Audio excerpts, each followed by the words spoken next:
Okay, so this is 1 upon s as it is plus 3s. 3 लिहिला मी. Now this s is in numerator.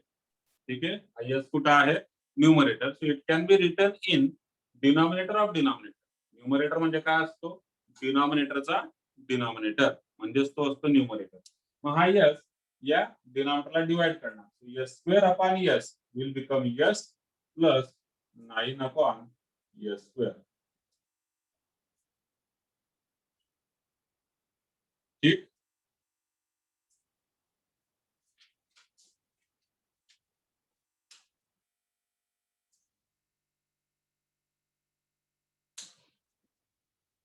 Clear आहे? इथपर्यंत कळालं? बरं, मला जॉईन करून घेऊ अजून कोणीतरी.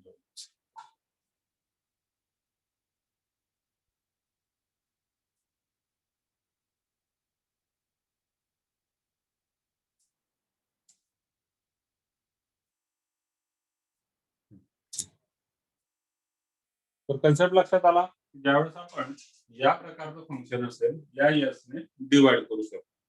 बट ऍक्च्युअल आपण सॉल्व्ह करत असताना काय करतो की इथे यस आहे, डिनॉमिनेटरला यस स्क्वेअर आहे, कदाचित यस क्यूब असू शकतो, एस रेस टू 4 असू शकतो, व्हॉटएव्हर. ठीक. In that case we divide in this type of function. ठीक आहे, या प्रकारच्या फंक्शन मध्ये ज्या ठिकाणी न्यूमरेटर डिनॉमिनेटर दोघांमध्ये यसच्या पॉवर्स आहेत. ठीक आहे, दोघांमध्ये यसच्या पॉवर्स आहेत, त्या केसमध्ये न्यूमरेटर आणि डिनॉमिनेटरला आपण डिवाइड करतो हायेस्ट पॉवर ऑफ यस ने. ठीक. मी तुम्हाला फक्त या ठिकाणी यस ने डिवाइड करून दाखवलं की हा जो आहे this can be written in the this numerator can be written in the denominator of denominator. ठीक. बट ऍक्च्युअली आपण प्रॉब्लेम सॉल्व्ह करत असताना काय करतो की आपण divide numerator and denominator by highest power of S appearing in that particular function.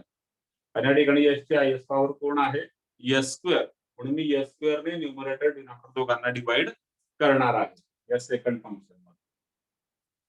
Divide numerator and denominator bye yes square highest power. आता 3s divided by s square it will become 3 upon s. Same thing, denominator ला s square divided by s square will become 1 plus 9 divided by s square is 9 upon s square. ठीक. Highest power ने numerator denominator दोघांना divide करायचं. Now when we say 1 upon s tends to 0, it means 1 upon s square also tends to 0. 1 upon s cube also tends to 0. 1 upon s raised to n also tends to 0. 1 upon s जर 0 असेल तर 1 upon s square, 1 upon s cube, 1 upon s raised to 4, everything it will become 0. ठीक. And now we can replace 1 upon s or 1 upon s square or 1 upon s cube by 0. This becomes then आता limit apply करतो, याला काय म्हणतात mathematically applying the limit. Limit apply करतो म्हणजे 1 upon s ची value 0 ठेवतो. सो ब्रॅकेट मध्ये 1 अपॉन s आहे, it will become 0 plus. Now whenever you are applying the limit you are not writing the limit again. परत limit लिहायचं नसतं. 0 plus हा 3 अपॉन s म्हणजे 0 divided by 1 plus 9 upon s square. So it is again 0. ठीक. So this is 0 plus 0 upon 1. आता 0 upon 1 म्हणजे सुद्धा 0. Final answer होऊन जाणार 0. And therefore we have verified LHS equal to RHS. So that is initial value theorem.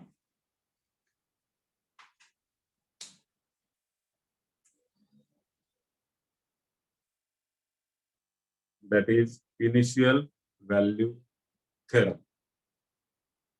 Just आपण त्याचं verification बघितलेलं. काय डाऊट असेल विचारून घ्याल, नाहीतर पुढचा थेरम आहे फायनल व्हॅल्यू थेरम. सर ते डिवाइडचं कसं काय आलं सर? परत सांगा. कुठला कन्सेप्ट लिमिट पासून? आरएचएस सर ते ए स्क्वेअर ने डिवाइड केलं तिथून. हा बघा, दिस इज द फंक्शन. आपण फॉर्म्युला नुसार limit s tends to infinity s into f of s. ठीक. नाउ व्हेनेवर जसं मी या ठिकाणी t टेन्स टू 0 होता, t ची व्हॅल्यू 0 ठेवली. t टेन्स टू 5 असेल, t ची व्हॅल्यू 5 ठेवणार. t टेन्स टू 10 असेल, t ची व्हॅल्यू 10 ठेवणार.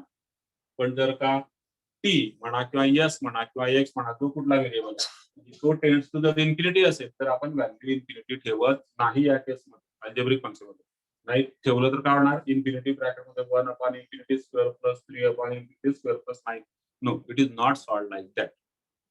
मग त्या केसमध्ये काय करतात, जर s इन्फिनिटी असेल तर s चा रेसिप्रोकल 1 अपॉन s हा काय असेल, 0 असेल. ठीक. मग इकडे जे फंक्शन आहे त्याला सुद्धा आपण 1 अपॉन s मध्ये लिहिण्याचा प्रयत्न करतो किंवा लिहितो. मग आता हा s या दोघांना मल्टिप्लाय होणार, s divided by s square, it is 1 upon s plus s into 3s divided by s numerator मध्ये आलेला, डिनॉमिनेटरला s square plus 9 as it is. 1 upon s चा आन्सर मला माहिती आहे किती आहे, 0. पण या ठिकाणी मात्र या ठिकाणी s आहे फक्त, इथं s आहे, इथं s स्क्वेअर आहे. मला कशाचं फंक्शन पाहिजे, 1 अपॉन s मध्ये त्याला लिहायचं. मग या केसमध्ये है ना, या केसमध्ये म्हणजे ज्या ठिकाणी न्यूमरेटर आहे, डिनॉमिनेटर आहे, दोघांमध्ये s च्या पॉवर्स आहेत. In that case, divide numerator and denominator by highest power of s appearing either in the numerator or in the denominator. Highest power of s कुठेही असू शकते, न्यूमरेटर मध्ये असू शकते किंवा डिनॉमिनेटर मध्ये असू शकते. जी कुठली हायेस्ट पॉवर आहे, s होता इथे s स्क्वेअर आहे, त्याच्याने डिवाइड करायचं. बरं, मग डिवाइड केलं, हा कोण होता, 3s. का केलं ते मी तुम्हाला सांगितलं, कारण मला 1 अपॉन s मध्ये कन्वर्ट करायचं. आता हा होता 3s, त्याला कशाने डिवाइड केलं, s स्क्वेअर. मग काय झालं, हा s या स्क्वेअर सोबत कट झाला, काय शिल्लक राहिलं, 3 अपॉन s. इथे 3 अपॉन s डिवायडेड बाय हा कोण आहे, s स्क्वेअर, त्याला डिवाइड केलं s square, s square cut झाला, आन्सर 1. पुढे प्लस हा कोण आहे, 9, त्याला डिवाइड केलं s स्क्वेअर ने, 9 अपॉन s स्क्वेअर. ठीक. मग जर 1 अपॉन s 0 असेल तर 1 अपॉन s स्क्वेअर सुद्धा 0 असेल. 1 अपॉन s क्यूब सुद्धा 0 असेल. आपण म्हणायचं हे कसं काय, तर बघा 1 अपॉन s स्क्वेअर म्हणजे काय असेल, 1 upon s into 1 upon s म्हणजे 0 इंटू 0 which is again 0. असंच s क्यूब मध्ये 0 इंटू 0 इंटू 0 सगळे 0 होणार. क्लिअर. मग हा 1 अपॉन s म्हणजे 0 प्लस 3 अपॉन s. आता 3 अपॉन s म्हणजे काय, 3 अपॉन s म्हणजे 3 इंटू 1 अपॉन s म्हणजे 3 इंटू 0 म्हणजे 0.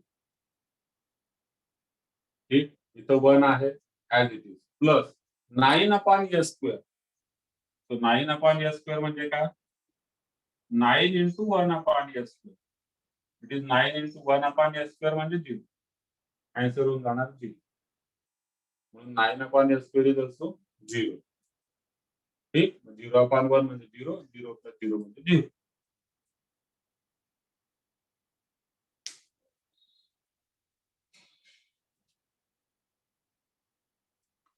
क्लिअर आहे का?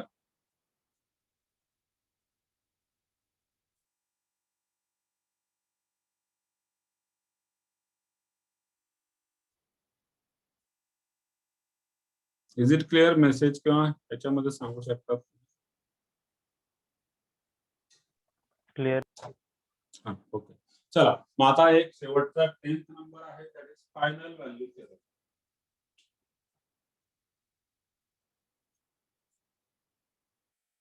Number 10, final value theorem. जसा इनिशियल व्हॅल्यू थेरम तसा final value theorem. If Laplace of f of t equal to f of s, then limit t tends to infinity f of t is equal to limit s tends to 0 s into f of s. So या केस मध्ये limit t tends to 0 होता, त्याला infinity करणार, इकडे limit s tends to infinity होता, त्याला 0 करणार. That is called as final value theorem. आता फायनल व्हॅल्यू थेरम म्हणजे t ची फायनल व्हॅल्यू कोणती असणार आहे, इन्फानाइट. ठीक आहे. फर्स्ट लेक्चर मध्ये आपण पाहिलं t is always greater than or equal to 0. It means t varies from 0 to infinity. म्हणून फायनल व्हॅल्यू त्याची t ची असणार आहे इन्फिनिटी. आणि आपल्याला माहिती आहे इन्फिनिटी आणि झिरो एकमेकांचे रेसिप्रोकल असतात. टी आणि एस हे टाइम डोमेन आणि frequency domain. Frequency is what you can say reciprocal of time. ठीक. So limit S tends to 0 S म्हणजे मागचा थेरम इनिशियल व्हॅल्यू थेरम आणि हा फायनल व्हॅल्यू थेरम दोघांमध्ये डिफरन्स काय फक्त इकडे टी इन्फिनिटी झाला तर एस 0 होऊन जाणार. Let us take one example on this. वेगळ्या प्रकारचं फंक्शन घेऊया आता.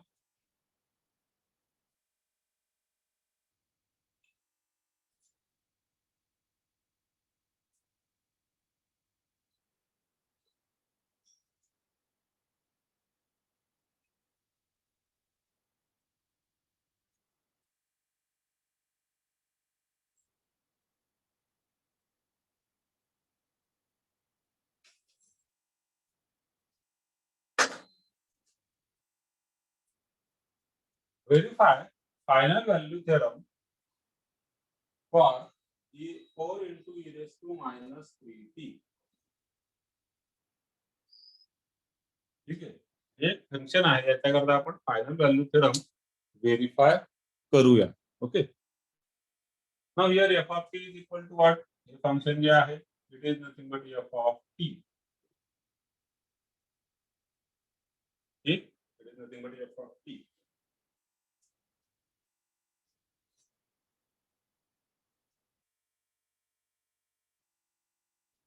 Let us put down the values. या केस मध्ये काय असणार? Limit t tends to infinity f of t. LHS. So it is limit t tends to infinity आणि f of t किती आहे? 4 into e raised to minus 3t.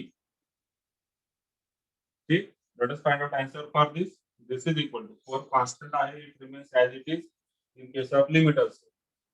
Then t ची value infinity put करणार आहे. आता बघा e raised to minus 3t आहे. e raised to minus 3t. या केस मध्ये मी लिहिणार e raised to minus 3 into t म्हणजे इन्फिनिटी. तर तो होणार minus 3 into infinity म्हणजे infinity. Yesterday or day before yesterday we have seen e raised to minus infinity. किती असतो सांगा बरं?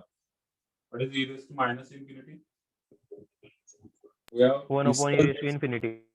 हा म्हणजेच 1 upon infinity म्हणजेच 0.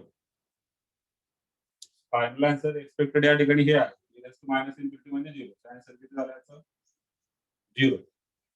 ठीक. दिस is LHS. e raised to minus infinity हा 1 upon e raised to infinity म्हणजे 1 upon infinity म्हणजे 0. 4 into 0 is 0. f of s काय असणार? याचा लॅपलास. तो काय असणार? 4 constant e raised to minus 3t चा लॅपलास 1 upon s minus 3 म्हणजे प्लस. ठीक. f of s आहे. डायरेक्टली आपल्याला असं लिहायचं आता practice 4 constant e raised to minus 3 to the 1 upon s plus 3 minus plus 3. So this is f of s. Let us find out RHS. RHS मध्ये limit s tends to 0.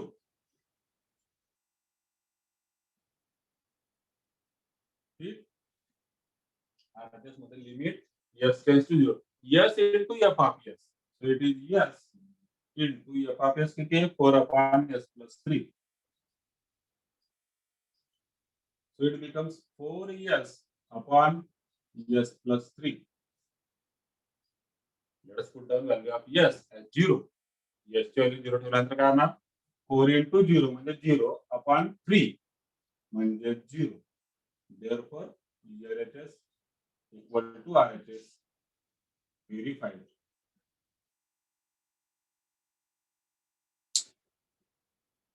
काय doubt असेल विचारून घ्या.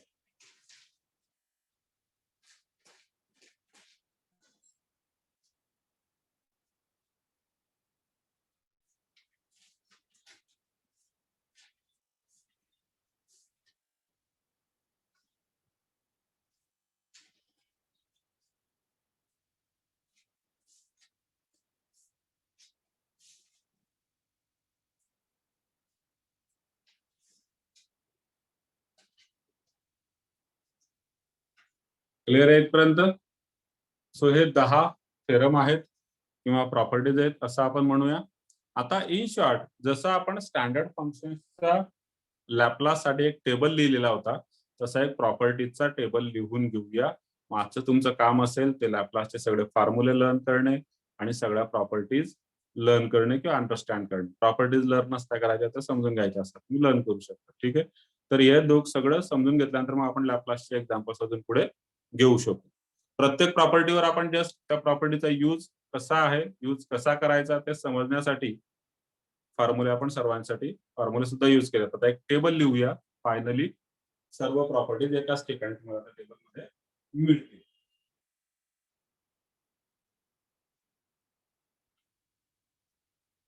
एक 5 मिनिटं लागतील आपल्याला. ठीक. घेऊया 5 ते 10 मिनिटं जे काय आहे ते त्याला व्हायला पाहिजे. समराईज ज्याला म्हणून टेबलच्या फॉर्ममध्ये.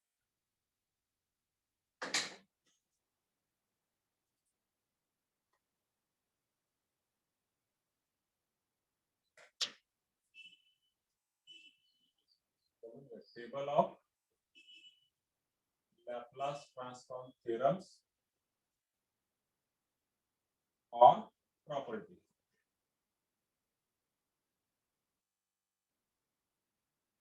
त्याच्यामध्ये कन्सिडरेशन काय आहे? If Laplace of f of t is equal to f of s. So that is the consideration.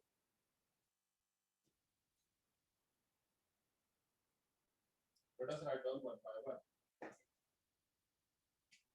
First one, Laplace of e raised to minus at into f of t is equal to f of s plus a. Second, Laplace of capital F of t, which is equal to f of t minus a for t greater than a, and it is equal to 0 for t less than a, is equal to e raised to minus as into f of s. Third, Laplace of f of at is equal to 1 upon a into f of s upon a. Fourth one, Laplace of f dash of t is equal to s into f of s minus f of 0. Fifth one, Laplace of integrals, that is integral 0 to t f of u du is equal to 1 upon s into f of s. Next, multiplication by t. Laplace of t into f of t is equal to minus 1 into या फक्त minus sign देऊया आपण ddS of f of s. 7, division by t. So it is Laplace of f of t divided by t is equal to integral s to infinity f of s ds. 7. Then 8th one, Laplace of integral 0 to t f of u into g of t minus u du is equal to f of s into g of s. 9th one, that is initial value theorem. Limit t tends to 0 f of t equal to limit s tends to infinity s into f of s. And 10th one is final value theorem. Limit t tends to infinity f of t equal to limit s tends to 0 s into f of s.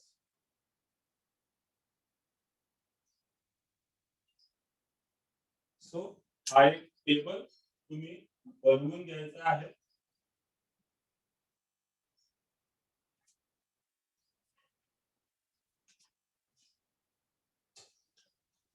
आणि फॉर्म्युलांचा table आणि हा दुसरा properties किंवा थेरमचा table. हे दोघं table तुम्ही एकदा learn केले, एकदा समजून घेतले, त्यांच्यावरचे सिंपल ऍप्लिकेशन समजून घेतले की मग लॅपलास ट्रान्सफॉर्मचे जे ऍक्च्युअल मोठे प्रॉब्लेम्स आहेत ते आपण सॉल्व्ह करू शकतो. ऑलरेडी आपण छोटे छोटे प्रॉब्लेम्स घेतलेले. उद्यापासून आपण युनिव्हर्सिटी प्रॉब्लेम्स किंवा बोर्ड प्रॉब्लेम ज्याला म्हणतो ते आपण स्टार्ट करूया. But before that just go through it.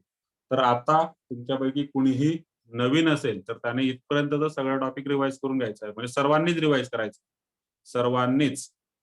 ठीक आहे, जेवढ्या सर्वांनी इथपर्यंत टॉपिक रिवाइज करायचा आहे, सो दॅट उद्यापासून आपण जे क्वेश्चन घेणार ते तुम्हाला क्लिअर व्हायला पाहिजे.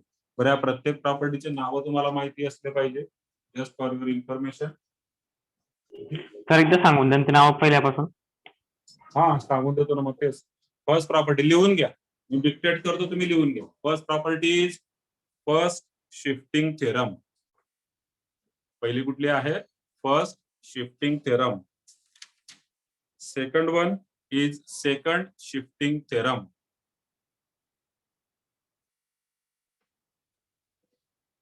ठीक आहे, लिहूनच घेऊ का?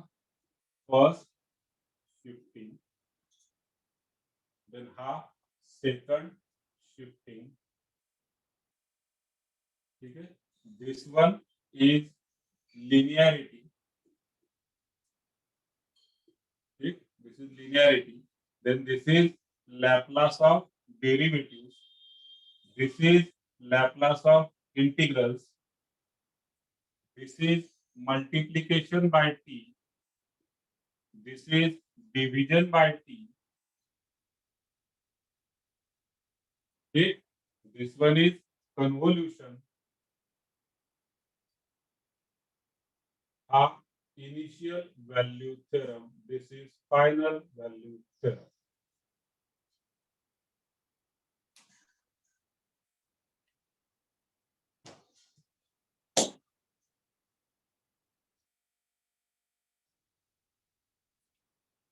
क्लियर आहे सर्वांना? हो सर. Okay. हो sir. So let's end the meeting for today. See, we have started the batch on 11th. है ना? We have started the batch on 11th. So there is a 1 week period for admission. So you can complete your admission process up to 18th. 15th मी सांगितलं up to 18th. Next 3 days मध्ये पुढे 15, 16, 17, 18. ठीक. So hello from sir. हा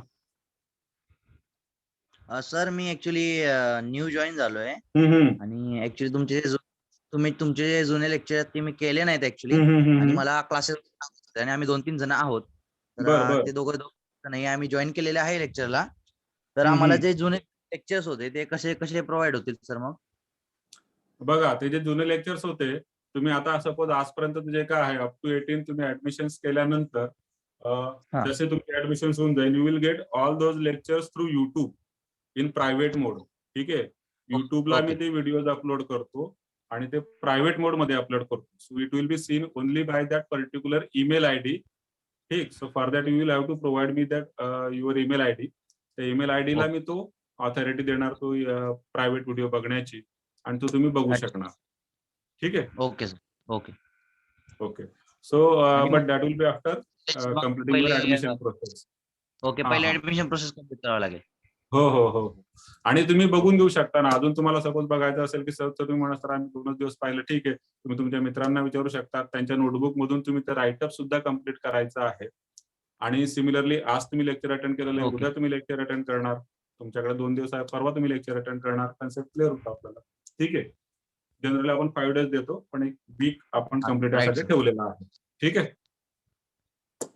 okay, अजून कोणाला काही सांगायचं, काही विचारायचं, काही डाऊट, टेक्निकल किंवा जनरल? टेक्निकल म्हणजे related to subject or anything other than subject. Okay sir, इतक्याच प्रॉपर्टी घ्यायच्यामध्ये? हो हो, लॅपलास ट्रान्सफॉर्म साठी इतक्याच प्रॉपर्टीज आहेत. इनव्हर्स लॅपलास आपण नंतर बघणार आहे. Don't confuse with your college syllabus. त्यावेळेस काय होतं ना, कॉलेजमध्ये कुठेतरी सिलेबस दुसऱ्या पॉईंटला सुरू असतो, आपण काहीतरी दुसरं क्लासमध्ये काहीतरी दुसरं. ऍक्च्युली चॅप्टर एकच आहे, पण चॅप्टर जरी एक असलं तरी तिकडे इन्व्हर्स सुरू असेल आणि इकडे जर लॅपलास सुरू असेल तर मग त्यावेळेस थोडंसं कन्फ्युजन होण्याचे चान्सेस असतात. So be specific. क्लासमध्ये आपण ज्यावेळेस घेतो पॉइंट वाईज एक एक पॉइंट आपण सिक्वेन्स मध्ये कम्प्लीट करणार. ठीक. ओके ठीक. तर इतक्या प्रॉपर्टीज आहेत लॅपलाससाठी. आपण उद्या लॅपलासचे अजून क्वेश्चन्स घेऊया. पुढे अजून आहेत युनिट स्टेप फंक्शन आहे किंवा दुसऱ्या प्रकारचे फंक्शन्स आहेत. पुढे कंटिन्यू करूया आपण उद्या. So let's meet tomorrow. Bye for today. जे नवीन आहेत त्यांच्यासोबत जुन्या विद्यार्थ्यांनी काय डिटेल्स जे काय असतील ते शेअर त्या पद्धतीने करून द्यायचे. ठीक. Okay so let's end the meeting. Let's end the meeting.